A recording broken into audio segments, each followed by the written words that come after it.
कोई बीबी दुकान ते तोता लैन गई तो उन्हें जाके तोता पसंद किया तो तोते नूं कहंदी मैं तैनूं किहो जी लगदी हूं। तोते ने कहा बिल्कुल आवारा लगदी हूं।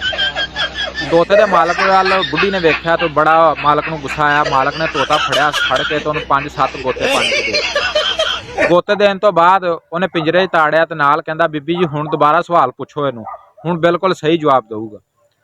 बीबी ने दोबारा सवाल पूछया। उन्हें कहा मैं जो घर आवां तो मेरे नाल एक बंदा होवे वो कौन होऊगा? तोते ने कहा जी वो तुहाडा अब्बू होऊगा। उन्हें कहा अच्छा। उन्हें कहा जो मैं फिर आवां तो मेरे नाल 2 बंदे होण तो कौन होणगे? तोते ने कहा एक तुहाडा अब्बू होऊगा तो एक तुहाडा भरा होऊगा।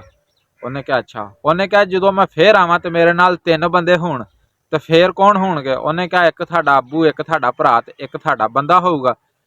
चौथा सवाल उन्हें फिर पूछा बुढ़ी ने। उन्हें कहा जो मैं चौथी दफा घर आवां तो ओ मेरे नाल चौथा बंदा कौन होऊ? ते तोता मालक नूं अपने अल नूं मूँह करके कहंदा मालक साहब पानी ले आओ, फिर गोते दा इंतजाम करो, मैं तो थक गया, बुढ़ी मैनूं आवारा लगदी है।